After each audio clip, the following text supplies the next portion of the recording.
It gives me great pleasure to welcome you here. This is a very important room, because by that very window, in front of that very window, for most of the last year, David Cameron has been giving press conferences. Now he's moved to a rather more select location just across the park there, but there you are. My name is Eamon Butler, and I'm director of the Adam Smith Institute. We've got an excellent team here. All of our people are here, so I hope you get a chance to meet them. It's an auspicious day because, in a sense, it's Adam Smith's birthday.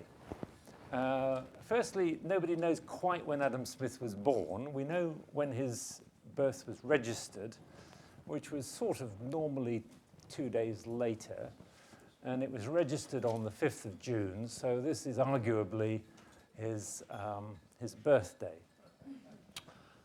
But the calendar changed in 1752. And therefore, like the Queen, he actually has 2 birthdays. And in the new style, it is the 14th of June.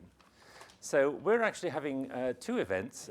Firstly, we're celebrating today with this Adam Smith lecture. But secondly, on the 14th of June, we're having a sort of open house in our office in Westminster.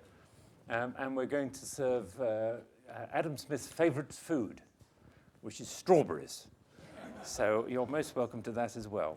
The format of this evening is that we have a talk of about 40 minutes, and then questions and answers after that. And at 8 o'clock or very shortly thereafter, we'll adjourn, but you'd be most welcome to join us for a drink after the proceedings. Our speaker today is Irwin Stelzer. See how I've learned to say that? I used to say Stelzer, now I say Stelzer. I know, you and BBC have that problem. They can't pronounce Jewish names. It's a North European thing.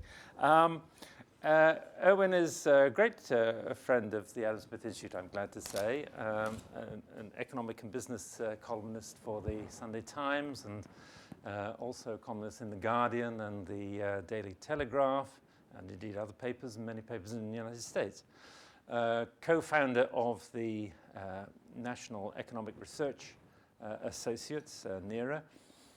Former director of regulation policy at the American Enterprise Institute, a very large and important think tank in Washington.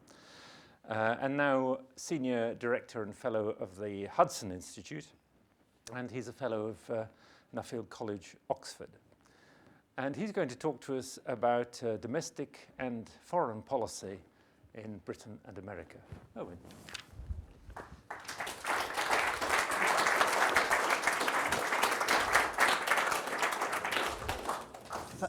Thank you very much. One small quibble.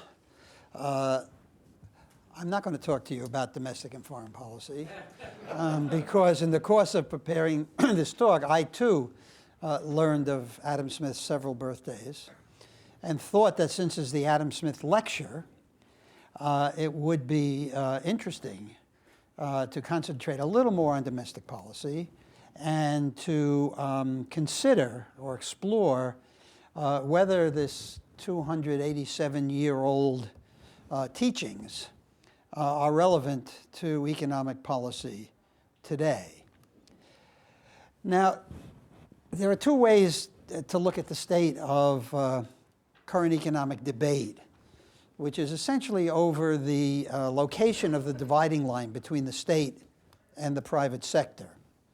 One is that market capitalism is under siege, with alternative models seeming to produce more efficient and fairer results. Now, we've been there before, of course, when communism and its variants were seen by Lenin's useful idiots to be the wave of the future, and when control of the commanding heights of the economy was seen to be the path to recession-free prosperity and distributive justice.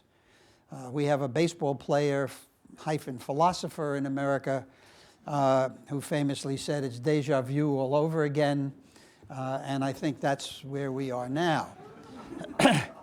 Now, there's another way to look at the current debate, as a debate over the continued relevance of Adam Smith and the role he attributes, the beneficent role he attributes to markets. Now, for reasons I'm not sure I understand, and Eamon will probably explain them to me at some point, the recession-induced revival of the reputation of John Maynard Keynes is taken by many to prove that Smith has been proved wrong by the tribulations of the financial sector and their consequences for the macroeconomy.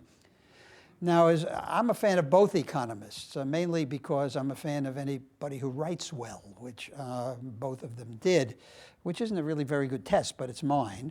I find that rather puzzling, and equally puzzling is the contention of the new advocates of behavioral economics. There's a strand, we have a young economics student here, he'll probably run into behavioral economics, which people feel they've discovered.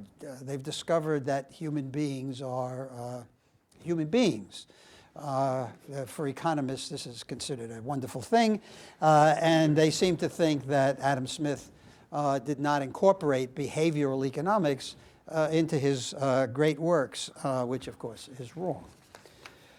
Now, my hope this evening is to persuade you that Adam Smith has much to teach us about the proper role of government in economic affairs in today's circumstances.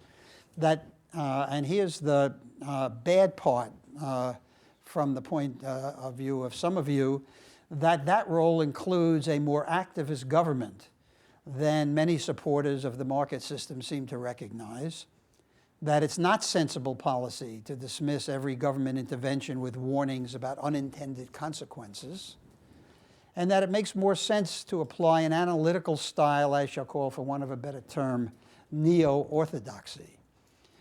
That may strike you as slightly oxymoronic, but I think it covers what I'm trying to say. Let me spend a minute at the beginning about this problem of unintended consequences, because when we try to discuss where Smith fits in drawing this dividing line between government and the private sector, we always run into the argument, at least I do, well, you can't have the government do that. There'll be unintended consequences. First of all, doing nothing has unintended consequences. We found that out in the financial sector in the early stages of the collapse of the financial sector. Second of all, Adam Smith's invisible hand, which describes how merchants and others pursuing private gain produce the unintended consequence of benefits to the nation, shows that there are some pretty good unintended consequences. So I'm not sure that we can just dismiss or try to find the dividing line by talking about, well, don't let government do anything, there are unintended consequences. Yes, there are. And some of the things that I will be suggesting we do will have unintended consequences, and some of them will be bad. But I've always had the feeling about public policy that you're going to make a mistake and that there's nothing wrong with sweeping after oneself. And I think that you'll see. There's also another reason that I really don't live in terror of government action, and that the great historian Gertrude Himmelfarb pointed out that government has a role to play in legitimizing and delegitimizing certain behavior. So that, and if you think about the debate in Question Time, where David Cameron was derided for, what is it, his £3 incentive for marriage, the £3 is not the point. It's legitimizing the behavior that is the point of all of that.